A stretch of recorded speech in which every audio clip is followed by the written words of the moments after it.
தெய்வ குழந்தை ஒரு 1-2 வாரத்துக்கு முன்னாடியே சொன்னாரு. 6 மாதத்திற்கு பிறகு இந்த வைரஸ்லாம் இல்லைன்னு சொல்லிட்டு இருக்கானுங்க பாருங்க கொஞ்சம் பேர். அவெல்லாம் அலறி அடிச்சுட்டு வருவான். ஏன்னா 6 மாதத்திற்கு பிறகு கொரோனாவினுடைய கோர தாண்டவம் இருக்கும் அப்படின்னு சொன்னார். தெய்வ குழந்தை சொல்லும் போதே நம்ம சூதானமா இருந்திருக்கணும். கைப்புள்ள நம்மலாம் விட்டுட்டோம்னு தோணுது. நாம விட்டுட்டோமோ என்னமோ, யூகே விட்டுட்டாங்களா இல்லை இது எந்த செய்தின்னு உங்களுக்கு ரொம்ப பெரிய கன்ஃபியூஷன் இருக்கும். யூகேல நடக்கிற ஒரு விதமான வைரஸ் பரவல் காரணமாக ஐரோப்பிய ஒன்றியம், இந்தியா போன்ற பல நாடுகள் யூகேக்கு ஃப்ளைட்டே வேண்டான்னு சொல்லிட்டாங்க அப்படிங்கிற செய்தியை வாசிச்சிருப்பீங்க. இன்னொரு செய்தி, ஸ்பெயினில் அதி தீவிரமான ஒரு வைரஸ் பரவி வருகிறது அப்படின்னு சொல்கிற ஒரு செய்தி. அதே வைரஸ் சவுத் ஆப்பிரிக்காவுக்கு போயிருச்சு, ஆப்பிரிக்க கண்டத்துக்கு போயிருச்சு அப்படின்னு சொன்னாங்க. யூகேல வந்திருக்கிறது அதை விட பெரிய ஒரு வைரஸ் அப்படின்னு சொல்கிறாங்க. சிம்பிளாக கேட்க போனால் N501Y பிடிச்சிருக்கா, B.1.1.7 உங்களுக்கு பிடிச்சிருக்கா? புரியல. இந்த பதிவு பார்த்தா தான் புரியும். அன்பு தமிழஞ்சங்களுக்கு தமிழ் பொக்கிஷத்தின் வணக்கங்கள்.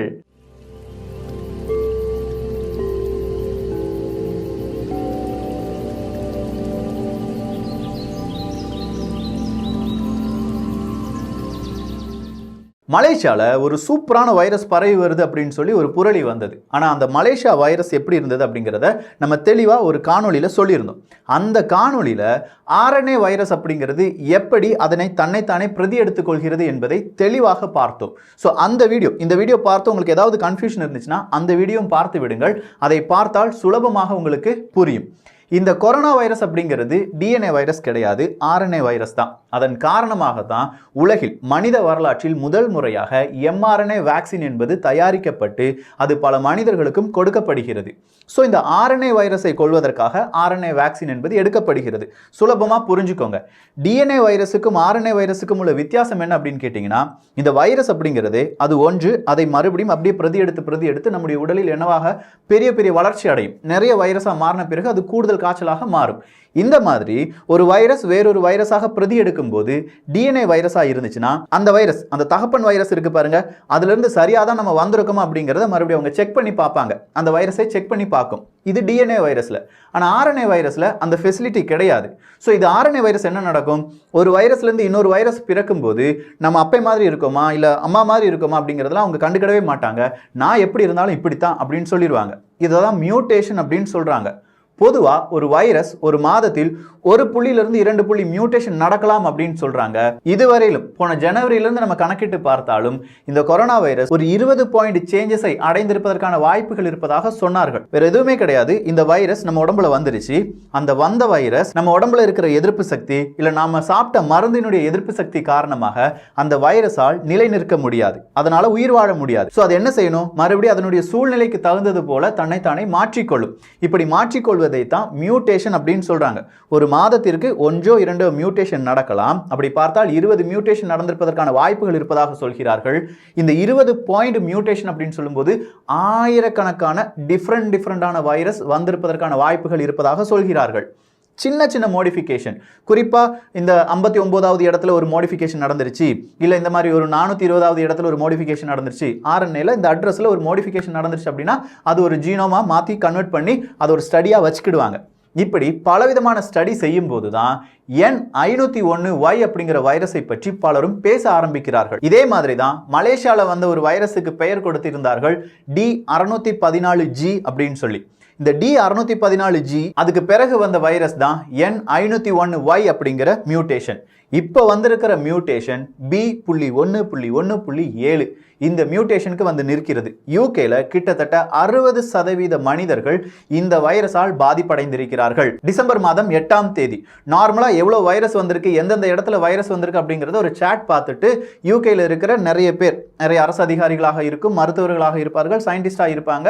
அவங்க வந்து ஒரு பேட்டி கொடுக்கும்போது கென்ட் அப்படிங்கிற ஒரு இடத்துல இருந்து ரொம்ப பெரிய ஒரு சாட், அதாவது ரொம்ப ஸ்பைக்கா அதிக அளவு நபர்கள் பாதிப்படைந்திருக்கிறார்கள். என்னடா இந்த மாதிரி கிராஃப் ஏறினதே கிடையாது, ஸோ அந்த இடத்துல எந்த மாதிரியான வைரஸ் பரவுது அப்படின்னு சொல்லி அந்த வைரஸை எடுத்து அதனுடைய ஜெனட்டிக்கை ஸ்டடி பண்ணி பார்த்துருக்காங்க. அந்த ஜீனோமை ஸ்டடி பண்ணி பார்க்கும்போது தான் தெரிஞ்சிருக்கு இதனால் வரையிலும் இல்லாத ஒரு வகையான வைரஸ், அதற்கு பெயர் என்பது B.1.1.7 என்பதை கொடுக்கிறோம். ஆனால் அந்த வைரஸ் அதி தீவிரமாக பரவுகிறது அப்படிங்கிற ஒரு உண்மையை சொல்றாங்க. இப்படி டிசம்பர் 8ஆம் தேதி கண்டுபிடிக்கப்பட்ட இந்த மியூட்டேஷன் அடுத்ததா டிசம்பர் 14ஆம் தேதி மிகப்பெரிய அளவில் இங்கிலாந்தில் பரவி விட்டது, எல்லாருமே பத்திரமா இருந்துக்கோங்க அப்படிங்கிற ஒரு அறிவிப்பு கொடுக்கப்படுகிறது. இந்த அறிவிப்பு காரணமாக சில பகுதிகளை, இங்கிலாந்தில் இருக்கிற சில பகுதிகளை டயர் 4 ரீஜனாக அறிவிக்கிறார்கள். இந்த டயர் 4 ரீஜன்ல இருக்கிற நபர்கள் வீட்டை விட்டு வெளியில வரக்கூடாது, அவங்களுடைய உறவினர்களை பார்க்கக்கூடாது, வெளியில் எங்கேயுமே செல்லக்கூடாது. சரி, இது இங்கிலாந்துல மட்டும்தான் இந்த மாதிரியான மியூட்டேஷன் கண்டெடுக்கப்பட்டிருக்கிறதா அப்படின்னு கேட்டா இல்ல, வேறு சில நாடுகளிலும் கண்டெடுக்கப்பட்டிருக்கிறது. ஆனா 99% இது இங்கிலாந்துல தான் கூடுதலாக இருக்கிறது. சோ இது இங்கிலாந்துல தான் பரவிச்சா அப்படின்னு கேட்டா அது தெரியாதுன்னு சொல்றாங்க. இது எப்படி பரவி இருக்கும் அப்படின்னு சொல்லி இந்த விஞ்ஞானிகளிடம் கேட்கும்போது, சயின்டிஸ்ட் எல்லாம் நம்ம கேட்கும்போது அவங்க என்ன சொல்றாங்கன்னா, இது ஒரு மனிதனுக்கு நார்மலா ஒரு வைரஸ் வந்திருக்கும், அது D614G இல்ல N501Y ஏதோ ஒரு மியூட்டேஷன், இந்த கொரோனா வைரஸ்னுடைய பல மியூட்டேஷன்ல ஏதோ ஒரு மியூட்டேஷன் ஒரு மனிதனுக்கு வந்திருக்கலாம். அந்த மனிதன் தடுப்பு மருந்தை எடுத்திருக்கலாம். ஒருவேளை இப்போ கண்டுபிடிச்சிருக்கிற வேக்சினோ இல்லை வேறு ஏதாவது ஒரு தடுப்பு மருந்தையோ எடுத்திருக்கலாம். அப்படி எடுத்த பிறகு அந்த மனிதனுடைய உடலில் இருக்கும் அந்த வைரஸ் சாகாமல் தன்னை புதுப்பிக்க ட்ரை பண்ணியிருக்கலாம். அப்படி ட்ரை பண்ணிட்டு இருக்கும்போது ஒரு வைரஸ் வேறொரு வைரஸாக மாறிட்டு இருக்கும்போது சில விதமான பாதிப்புகள் ஏற்பட்டு ஒரு புதிய மியூட்டேஷனாக மாறி இருக்கலாம் அப்படின்னு சொல்கிறாங்க. இந்த புதிய மியூட்டேஷனில் இருக்கிற பிரச்சனை என்ன அப்படின்னு பார்த்தீங்கன்னா, கொரோனா வைரஸ்னாலே சுற்றி ஒரு கிரீடம் இருக்குது. அந்த கிரீடம் புரோட்டீனால் ஆனது அப்படிங்கிறது நமக்கு தெரியும். அந்த புரோட்டீன் தான் நம்ம உடம்புல இருக்கிற செல் கூட கான்டாக்ட் பண்ணி ஈஸியாக நம்ம உடம்புல வருவதற்கான காரணம். அந்த புரோட்டீன்ல இப்ப புதுசா ஒரு மாற்றம் வந்திருக்கிறது. அந்த மியூட்டேஷன் வழியாக புதிய ஒரு மாற்றம் வந்திருக்கிறது. ஸோ அதை கண்டுபிடிப்பதற்கு மருத்துவர்களுக்கு இன்னும் கொஞ்சம் நேரம், காலங்கள் தேவைப்படலாம் அப்படின்னு சொல்லியிருக்காங்க. சில விதமான பார்ட் ஒரு வைரஸ்ல இருந்து இன்னொரு வைரஸா மாறும்போது கரெக்டா தகப்பன் மாதிரி தான் இருக்குமா அப்படின்னு சொல்லி அந்த பிரதி எடுப்பதில் வந்த தகராறு காரணமாக பல இடங்கள் அழிக்கப்பட்டிருக்கின்றன. ஸோ புதிய வகையான வைரஸ் அதி தீவிரமாக பரவுகிறது. அதன் காரணமாக நார்மல் வைரஸை விட, அதாவது இதனால் வரையிலும் பரவி இருந்த அந்த மியூட்டேஷனை விட இந்த B.117 அப்படிங்கிற மியூட்டேஷன் 70% அதிக அளவு பரவுவதற்கான வாய்ப்புகள் இருக்கின்றன அப்படின்னு சொல்லி இங்கிலாந்தினுடைய பிரதமரே அறிவிச்சிட்டார். வேற வழியே கிடையாதுன்னு சொல்லி தான் உலக நாடுகள், இதை உற்று கவனித்த உலக நாடுகள், ஓகே யாரும் இங்கிலாந்துக்கு போகாதீங்க, ஃப்ளைட் சர்வீஸை விடாதீங்க அப்படின்னு சொல்ற தடை உத்தரவை பிறப்பித்து விட்டார்கள். இதெல்லாம் நடைபெறுவதற்கு முன்பாகவே குறைந்திருந்த தங்கம் கூடியிருக்கும். நல்லா பாருங்களேன், ஒரு 2-3 தினங்களாக தங்கத்தின் விலை சருட்டுன்னு மேலே வந்திருக்கும். நல்லா ஷேர் மார்க்கெட் அப்படிங்கிறது பீக்ல இருந்தது, இப்ப கொஞ்சம் கொஞ்சமா டவுன் ஆயிருக்கும். இன்னைக்கு நீங்க ஷேர் மார்க்கெட் எடுத்து பாத்தீங்கன்னா மிகப்பெரிய அளவில் வீழ்ந்திருக்கும். இந்தியாவினுடைய ரூபாய் மதிப்பு வீழ்ந்திருக்கும்.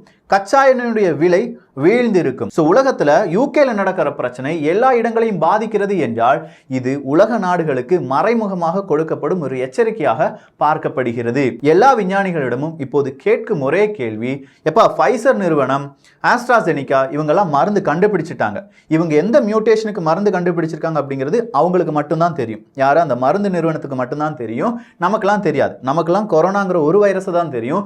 அதுக்கு பின்னாடி இவ்வளவு 50,000 60,000 மியூட்டேஷன் நடந்திருப்பது யாருக்குமே தெரியாது.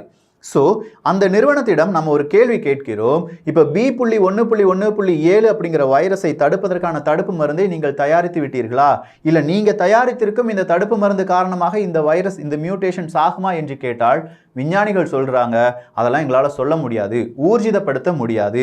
ஏன்னா ஒரே நேரத்தில் இந்த B.1.1.7 அப்படிங்கிற வைரஸ் 17 முறை மியூட்டேஷன் ஆகியிருக்கிறது. ஸோ தகப்பன் வைரஸிலிருந்து பிள்ளை வைரஸ் பிறந்த அந்த ஒரு தருணம், அதன் பிறகு அந்த வைரஸ் மாறி மாறி மாறி 17 முறை மியூட்டேஷன் நடந்திருக்கு. ஒரு வைரஸ்ல இத்தனை மியூட்டேஷன் நடந்ததை நாங்கள் பார்த்ததே கிடையாது. இன்பிட்வீன் N501Y அப்படிங்கிற அந்த மியூட்டேஷனும் நடந்து அதிலிருந்தும் அபரிவிதமான ஒரு மியூட்டேஷன் தான் நடந்திருப்பதாக சொல்கிறார்கள். ஸோ N501Y அப்படிங்கிற அந்த மியூட்டேஷனை சூப்பர் சார்ஜ்டு கோவிட் வைரஸ் அப்படின்னு சொல்லி அழைப்பார்கள். பிரேசில் அது ஏப்ரல் மாதம் கண்டுபிடிக்கப்பட்டது. பல நபர்களுக்கும் அது பரவாமல் இருந்தது. ஆனால் சவுத் ஆப்பிரிக்காவை எடுத்து பார்க்கும்போது இந்த N501Y அப்படிங்கிற வைரஸ் கூடுதலாக பரவியதாக சொன்னார்கள். அது ரொம்ப அதிதீவிரமான வைரஸ், கொஞ்சம் பத்திரமா இருங்க அப்படிங்கிற ஒரு அறிவிப்பு கொடுக்கப்பட்டது. அதையும் தாண்டி ஒரு மியூட்டேஷனாக இந்த B.1.1.7 அப்படிங்கிற வைரஸ் பதிவு செய்யப்பட்டிருக்கிறது. இதன் காரணமாக தான் உலகமே இப்போது ஸ்தம்பித்து நிற்பதற்கான வாய்ப்புகள் இருக்கின்றன. தெய்வ குழந்தைக்கு எங்கேயோ தெரிஞ்சிருக்கு இந்த மாதிரிலாம் வரும் அப்படின்னு சொல்லி தெய்வ குழந்தை சொன்னாரு. சொல்லும் போதே மீடியா கேட்டிருக்கணும். மீடியா கேட்டனாலே எல்லா ஃபிளைட் சர்வீஸும் அன்னைக்கே நிப்பாட்டி இருக்கணும். ஆனா தெய்வ குழந்தை சொன்னது இன்னைக்கு அருள் வாக்காக மாறி பல நாடுகளுக்கும் மிகப்பெரிய ஆப்பாக மாறிவிட்டது. சரி, இந்த வைரஸுக்கு B1.1.7 அப்படிங்கிறது மட்டும்தான் பெயரா என்று கேட்டால் கிடையாதுங்க. VUI 2020-12/01 என்றும் அழைக்கிறார்கள். ஒட்டுமொத்தமா இது மிக டேஞ்சரான வைரஸ் என்று அறியப்படுகிறது. ஸோ பாரிஸ் ஜான்சன் அவர்கள் இதுல என்ன செய்ய போகிறார் அப்படிங்கிறதே தெரியல. பிரெக்சிட் ஒரு பிரச்சனை, பிரெக்சிட்ல டீலா நோ டீலா அப்படிங்கிறது வேறொரு பிரச்சனை. அதற்கு மத்தியில் புதிய வகையான ஒரு வைரஸ் மிகப்பெரிய ஒரு பிரச்சனையாக மாறி இருக்கிறது. அப்படின்னா இப்ப தடுப்பு மருந்து என்ன செய்ய போறாங்க? அலி முதல்ல இந்த கோடெல்லாம் அழிச்சிட்டு நம்ம முதல்ல இருந்து ஸ்டார்ட் பண்ணுவோம், மறுபடியும் தடுப்பு மருந்தை கண்டுபிடிக்க போறோம் அப்படின்னு சொல்லுவாங்களா? இல்ல லாக்டவுன் அறிவிப்பார்களா? இல்ல பதட்டமான ஒரு சூழ்நிலையை பயன்படுத்தி இப்போது தயாரிக்கப்பட்டிருக்கும் இந்த மருந்துகளை சீக்கிரமா விற்பதற்கான யுக்திகளை இந்த அரசாங்கங்கள் இல்லாட்டி பல நிறுவனங்கள் ஏற்படுத்துகின்றனவா? இப்படி பல கேள்விகள் இருக்கு. எந்த கேள்வியா இருந்தாலும் விஞ்ஞானிகளிடமே நீங்க போய் கேட்டாலும் எங்களால் இப்ப எதுவுமே சொல்ல முடியாது. we need more time அப்படின்னு சொல்லிடுவாங்க. அதே மாதிரி தான் நானும் சொல்றேன், we need more time. இதை கொஞ்சமா அனலைஸ் பண்ணணும். நெதர்லாந்துல இந்த வைரஸினுடைய தாக்கம் இருப்பதாக சொல்கிறார்கள். பிரேசில்ல இந்த வைரஸினுடைய தாக்கம் இருப்பதாக சொல்கிறார்கள். அப்படின்னா இந்த B117 அப்படிங்கிற வைரஸ் எங்கிருந்து வந்தது, எதனால் வந்தது அப்படிங்கிறத கண்டுபிடிக்கணும். அதெல்லாம் கண்டுபிடிப்பதற்கு முன்பாக கொரோனா வைரஸ் எங்கிருந்து வந்தது என்பதை கண்டுபிடிக்க வேண்டும். இந்த கண்டுபிடிப்புகள் எல்லாமே கண்டுபிடிக்கப்பட்டால் தான் தடுப்பு மருந்து என்பது சூப்பரா வேலை செய்யும். அப்படி இல்லையா சூப்பரா சொதப்பிடும். எத்தனை தடுப்பு மருந்து வந்தாலும் இதே மாதிரி மியூட்டேஷன் ஆகிக்கொண்டே இருந்தது என்றால் அதை யாராலையுமே தடுக்க முடியாது. காரணம் இருக்கிறது. B117 அப்படிங்கிற வைரஸ் வருவதற்கான காரணமாக இப்போது சொல்லப்பட்டிருப்பது, வைரஸ் ஒருத்தன் உடம்புக்குள்ள வந்துருச்சு, அந்த வைரஸை கொள்வதற்காக மனிதன் மருந்தை உட்கொண்டான், அந்த மருந்தை ஓவர் கம் பண்ற அளவுக்கு மியூட்டேஷன் செய்த ஒரு வைரஸ் தான் B117. இதே மாதிரி வைரஸ் வருங்காலத்தில் இல்ல தெய்வ குழந்தை சொன்ன மாதிரி அடுத்த 6 மாதத்தில் வருமா? பல கேள்விகள் இருக்கிறது. சூதானமா இருந்துக்கோங்க, கொஞ்சமா பயப்பட வேண்டாம், ஆனா கொஞ்சம் சுதாரிப்புடன் இருந்து கொள்ளுங்கள். இந்த ஒரு பதிவை பற்றியுள்ள உங்களுடைய கருத்துக்கள் இங்கே வரவேற்கப்படுகின்றன. எல்லோரும் தமிழ் பொக்ஷத்தில் இணைந்திருங்கள். தமிழ் பொக்ஷம் சேனலை சப்ஸ்கிரைப் செய்யாத தோழர்கள் தோழிகள் தயவு சப்ஸ்கிரைப் பண்ணிக்கோங்க. நல்லதை பகிர்ந்து நல்ல சமுதாயத்தை உருவாக்குவோம். நன்றி, வணக்கம்.